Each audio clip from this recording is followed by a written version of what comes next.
ಇನ್ನು ರಾಜೀನಾಮೆ ಜಟಾಪಟಿ ಹೀಗೆ ನೀವು ನೋಡ್ತಾ ಇರೋ ಹಾಗೆ ಬಹಳ ಜೋರಾಗಿದೆ. ಈ ಮಧ್ಯೆ ಯಾವುದೇ ಕ್ಷಣದಲ್ಲೂ ಮುಖ್ಯಮಂತ್ರಿ ಸಿದ್ದರಾಮಯ್ಯ ವಿರುದ್ಧ ಲೋಕಾಯುಕ್ತದಲ್ಲಿ ಎಫ್ಐಆರ್ ದಾಖಲಾಗುವ ಸಾಧ್ಯತೆ ಇದೆ. ಆದರೆ ಸಿಎಂಗೆ ಸಿಬಿಐ ಭಯ ಕಾಡ್ತಾ ಇದೆಯಾ ಅನ್ನುವಂತ ಪ್ರಶ್ನೆ ಎದ್ದಿದೆ. ಯಾಕಂತ ಅಂದ್ರೆ ಹಿಂದೆ ಲೋಕಾಯುಕ್ತದ ಪವರ್ ಅನ್ನ ಕಸಿದಿದ್ದಂತ ಇದೇ ಸಿದ್ದರಾಮಯ್ಯನವರು ಇವತ್ತು ಕ್ಯಾಬಿನೆಟ್ ನಲ್ಲಿ ಸಿಬಿಐ ಅಧಿಕಾರ ಕಿತ್ಕೊಳ್ತಾ ಇದ್ದಾರೆ.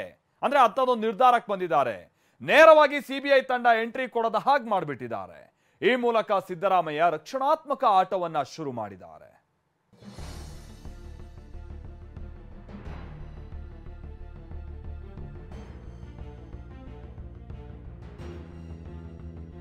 ಯಾವ ಹೊತ್ತಲ್ಲಿ ಏನಾಗುತ್ತೋ, ಯಾವ ಕ್ಷಣದಲ್ಲಿ ಕಂಟಕ ತಟ್ಟುತ್ತೋ, ಮುಡಾ ಸೈಟ್ ಹಗರಣದ ಉರುಳು ಹೆಜ್ಜೆ ಹೆಜ್ಜೆಗೂ ಸಿದ್ದರಾಮಯ್ಯ ಆಗಿ ಬಿಗಿಯಾಗ್ತಿದೆ. ಪತ್ನಿ ಹೆಸರಿಗೆ ಹಂಚಿಕೆ ಆಗಿರುವ 14 ಸೈಟ್ಗಳ ಅಕ್ರಮದ ಕೇಸ್ 16 ರೀತಿಯಲ್ಲಿ ಸಿದ್ದರಾಮಯ್ಯ ಆಗಿ ಬಿಸಿ ತಟ್ಟಿದೆ.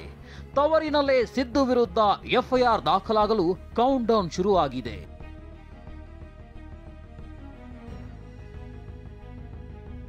ಸಿದ್ದರಾಮಯ್ಯ ವಿರುದ್ಧ ಎಫ್ಐಆರ್ಗೆ ಕೌಂಟ್ ಡೌನ್. ಕೋರ್ಟ್ನಿಂದ ಆದೇಶ ಪ್ರತಿ ಪಡೆದ ಲೋಕಾಯುಕ್ತ ಎಸ್ಪಿ. ಮುಡಾ ಸೈಟ್ ಅಕ್ರಮ ಆರೋಪದಡಿ ಸಿದ್ದರಾಮಯ್ಯ ವಿರುದ್ಧ ತನಿಖೆಗೆ ನಿನ್ನೆಯಷ್ಟೇ ಜನಪ್ರತಿನಿಧಿಗಳ ಕೋರ್ಟ್ ಆದೇಶಿಸಿತ್ತು. ಮೈಸೂರು ಲೋಕಾಯುಕ್ತ ಎಸ್ಪಿಗೆ ತನಿಖೆ ಹೊಣೆ ವಹಿಸಿ 3 ತಿಂಗಳ ಕಾಲಮಿತಿಯನ್ನು ನೀಡಿದೆ.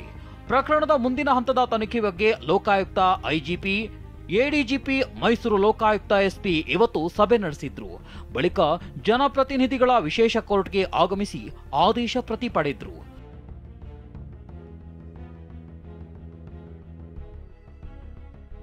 ಆದೇಶ ಪ್ರತಿ ಪಡೆದಿರೋ ಎಸ್ಪಿ ಉದೇಶ್ ಯಾವುದೇ ಕ್ಷಣದಲ್ಲಿ ಎಫ್ಐಆರ್ ದಾಖಲಾಗುವ ಸಾಧ್ಯತೆ ಇದೆ. ಎಫ್ಐಆರ್ನಲ್ಲಿ ಸಿಎಂ ಸಿದ್ದರಾಮಯ್ಯ A1 ಆಗುವ ಸಾಧ್ಯತೆ ಇದೆ. ಆದರೆ ಎಫ್ಐಆರ್ ದಾಖಲಿಸಲು ವಿಳಂಬವಾಗ್ತಿದೆ ಅಂತ ಆರೋಪಿಸಿದ ದೂರುದಾರ ಸ್ನೇಹಮಯಿ ಕೃಷ್ಣ ಎಸ್ಪಿ ವಿರುದ್ಧವೇ ದೂರು ನೀಡಿದ್ದಾರೆ. ಮೈಸೂರು ದೇವರಾಜ ಪೊಲೀಸ್ ಠಾಣೆಯಲ್ಲಿ ದೂರು ಸ್ವೀಕರಿಸಿಲ್ಲ ಅಂತ ಆರೋಪಿಸಿದ ಸ್ನೇಹಮಯಿ ಕೃಷ್ಣ ಕಮಿಷನರ್ಗೆ ದೂರು ನೀಡಿದ್ದಾರೆ. ಎಸ್ಪಿ ಉದೇಶರನ್ನ ಅಕ್ರಮ ಬಂಧನದಲ್ಲಿಟ್ಟಿರಬೇಕು, ಇಲ್ಲವಾದ್ರೆ ಕಿಡ್ನಾಪ್ ಮಾಡಿರಬೇಕು ಅಂತ ಆರೋಪಿಸಿದ್ದಾರೆ. ಬಹುಶಃ ಎಸ್ಪಿ ಅವರು ನಾಪತ್ತೆ ಆಗಿದೆ ಅಂತ ನನಗೆ ಯಾಕೋ ಅನುಮಾನ ಬರ್ತಾ ಇದೆ. ಹಾಗಾಗಿ ನಾನು ಅವ್ರ ಮೆಸೇಜ್ ಕೂಡ ಕಳಿಸಿದ್ದೀನಿ. 3 ಗಂಟೆ ಒಳಗೆ ನೀವು ಮಧ್ಯಾಹ್ನ 3 ಗಂಟೆ ಒಳಗೆ ಸ್ಪಂದಿಸಲಿಲ್ಲ ಅಂದರೆ ಮೈಸೂರು ಲೋಕಾಯುಕ್ತ ಎಸ್ಪಿ ಕಾಣೆ ಆಗಿದ್ದಾರೆ ಅಂತೇಳಿ ನಾನು ಪೊಲೀಸರು ದೂರು ಕೊಡೋದು ಅನಿವಾರ್ಯ ಆಗುತ್ತೆ ಅಂತ ಹೇಳಿದ್ದೀನಿ. ಲೋಕಾಯುಕ್ತ ಕೂಡ ಹೇಗೆ ಸಿದ್ದರಾಮಯ್ಯವರ ಪ್ರಭಾವಕ್ಕೊಳಗಾಗಿ ಕೆಲಸ ಮಾಡ್ತೀನಿ ಅನ್ನೋದು ಇಡೀ ದೇಶ ಗಮನಿಸಬೇಕಾಗಿದೆ.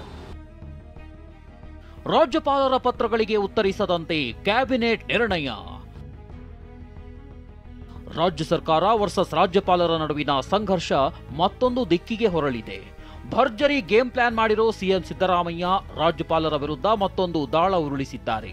ಮುಡಾ ಪ್ರಕರಣದ ಬಳಿಕ ರಾಜ್ಯಪಾಲರು ಅರ್ಕಾವತಿ ಸೇರಿದಂತೆ ಸಚಿವರ ವಿರುದ್ಧದ ಆರೋಪಗಳ ಬಗ್ಗೆ ವರದಿ ಕೇಳಿದ್ದಾರೆ. ಪದೇ ಪದೇ ಸರ್ಕಾರಕ್ಕೆ ಪತ್ರ ಬರೆದಿದ್ದಾರೆ. ಹೀಗಾಗಿ ರಾಜ್ಯಪಾಲರ ಯಾವುದೇ ಪತ್ರಗಳಿಗೆ ಕಾರ್ಯದರ್ಶಿಗಳು ಉತ್ತರಿಸದಂತೆ ಕ್ಯಾಬಿನೆಟ್ನಲ್ಲಿ ನಿರ್ಣಯ ತೆಗೆದುಕೊಳ್ಳಲಾಗಿದೆ. ಏನೇ ಇದ್ರೂ ನೇರವಾಗಿ ಉತ್ತರಿಸದಂತೆ ಕಾರ್ಯದರ್ಶಿಗಳಿಗೂ ಸೂಚನೆ ನೀಡಿದೆ. ಅಗತ್ಯವಿದ್ದಷ್ಟೇ ಸಂಪುಟ ಸಭೆಯ ಮೂಲಕವೇ ಉತ್ತರಿಸಲು ಕ್ಯಾಬಿನೆಟ್ನಲ್ಲಿ ತೀರ್ಮಾನಿಸಲಾಗಿದೆ. ಸಿಬಿಐಗೆ ಇದ್ದ ಅಧಿಕಾರ ಮೊಟಕುಗೊಳಿಸಿದ ರಾಜ್ಯ ಸರ್ಕಾರ. ಸಿದ್ದರಾಮಯ್ಯಗೆ ಕಾಡುತ್ತಿದೆಯಾ ಸಿಬಿಐ ತನಿಖೆಯ ಭಯ?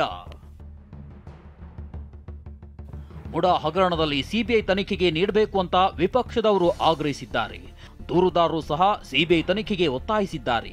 ಹೀಗಾಗಿ ಹೊಸ ದಾಳ ಉರುಳಿಸಿರೋ ಸಿಎಂ ಸಿದ್ದರಾಮಯ್ಯ ಸಿಬಿಐಗೆ ಇದ್ದ ಅಧಿಕಾರವನ್ನೇ ಮೊಟಕುಗೊಳಿಸಿದ್ದಾರೆ. ಇವತ್ತು ಕ್ಯಾಬಿನೆಟ್ ತೆಗೆದುಕೊಂಡ ನಿರ್ಧಾರ ಗಮನಿಸಿದ್ರೆ ಸಿದ್ದರಾಮಯ್ಯಗೆ ಸಿಬಿಐ ತನಿಖೆ ಭಯ ಕಾಡ್ತಿದ್ಯಾ ಅನ್ನೋ ಪ್ರಶ್ನೆ ಕಾಡ್ತಿದೆ. ಈ ಆತಂಕದಿಂದಲೇ ಸಿಬಿಐ ವಿರುದ್ಧ ಕ್ಯಾಬಿನೆಟ್ ನಿರ್ಣಯ ತೆಗೆದುಕೊಳ್ತಾ ಎಂಬ ಚರ್ಚೆ ಶುರುವಾಗಿದೆ. ಯಾಕಂದ್ರೆ ಮುಂದೊಂದು ದಿನ ಕೋರ್ಟ್ ಆದೇಶ ಪಡೆದು ಸಿಬಿಐಗೆ ದೂರು ನೀಡುವ ಅವಕಾಶ ದೂರುದಾರರಿಗಿದೆ. ಯಾರಾದರೂ ಸಿಬಿಐಗೆ ದೂರು ನೀಡಿದ್ರೆ ಸಿಬಿಐ ನೇರವಾಗಿ ತನಿಖೆ ನಡೆಸಬಹುದು. ಇಂಥದೊಂದು ಅವಕಾಶ ದೂರುದಾರರಿಗೆ ಸಿಗುತ್ತೆಂಬ ಲೆಕ್ಕಾಚಾರ ಹಾಕಿರೋ ಸಿಎಂ ಸಿಬಿಐ ಮುಕ್ತ ತನಿಖೆಗೆ ಇದ್ದ ಅಧಿಸೂಚನೆ ಹಿಂಪಡೆಯಲು ತೀರ್ಮಾನಿಸಿದ್ದಾರೆ. ಸಿಬಿಐ ಪರವಾಗಿ ಇದ್ದ ಅಧಿಸೂಚನೆ ವಾಪಸ್ ಪಡೆಯಲು ಕ್ಯಾಬಿನೆಟ್ ನಿರ್ಧರಿಸಿದೆ. ಸಿಬಿಐಗೆ ನೀಡಿದ್ದ ಮುಕ್ತ ಅನುಮತಿ ಅಧಿಸೂಚನೆಯನ್ನ ಸಚಿವ ಸಂಪುಟ ಸಭೆಯಲ್ಲಿ ವಾಪಸ್ ಪಡೆಯಲಾಗಿದೆ. ಸಿಬಿಐ ಅಧಿಕಾರ ದುರ್ಬಳಕೆ ಮಾಡಿಕೊಳ್ಳಬಾರದು ಅಂತ ಈ ನಿರ್ಧಾರ ತೆಗೆದುಕೊಂಡಿರುವುದಾಗಿ ಡಿಕೆ ಹೇಳಿದ್ದಾರೆ. ಸರ್ಕಾರದ ನಿರ್ಧಾರಕ್ಕೆ ತಿರುಗೇಟು ಕೊಟ್ಟಿರೋ ವಿಪಕ್ಷ ನಾಯಕ ಆರ್ ಅಶೋಕ್ ನಾಚಿಕೆಗೇಡುವಂತ ತಿವಿದಿದ್ದಾರೆ. No, it is not only Karnataka, it is the entire opposition parties in the entire country has taken this decision. In view of that, Karnataka government also has taken. Why, sir? We don't want the CBI to misuse its power, so we have taken this call. ಲೂಟಿಕೋರರಿಗೆ ಒಂದು ಸ್ವರ್ಗ ಆಗಬೇಕು ಕರ್ನಾಟಕ. ಆ ರೀತಿಯ ತೀರ್ಮಾನವನ್ನ ಇವತ್ತು CBI ಕರ್ನಾಟಕಕ್ಕೆ ಬರಬಾರದು ಅನ್ನೋ ರೀತಿಯಾದಂಥ ತೀರ್ಮಾನವನ್ನ ತೆಗೆದುಕೊಂಡಿರುವಂಥದ್ದು ಸರ್ಕಾರಕ್ಕೆ ನಾಚಿಕೆಗೇಡಿನ ಸಂಗತಿ. ಇನ್ನು ಹೈಕೋರ್ಟ್ ಆದೇಶದ ಬಗ್ಗೆ ಜಮೀರ್ ನೀಡಿದ್ದ ಆಕ್ಷೇಪಾರ್ಹ ಹೇಳಿಕೆ ಬಗ್ಗೆ ಕ್ಯಾಬಿನೆಟ್ನಲ್ಲಿ ಚರ್ಚೆಯಾಗಿದೆ. ಜಮೀರ್ ಹೇಳಿಕೆಗೆ ಸಚಿವರು ಅಸಮಾಧಾನ ವ್ಯಕ್ತಪಡಿಸಿದ್ದಾರೆ.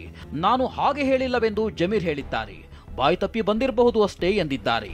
ಹೇಳದ ಅರ್ಥ ನಂದು ಏನಿತ್ತಂದ್ರೆ ಈ ಜಡ್ಜ್ಮೆಂಟ್ ನ ಪೊಲಿಟಿಕಲ್ ಮಾಡ್ತಾವ್ರೆ ಅಂತ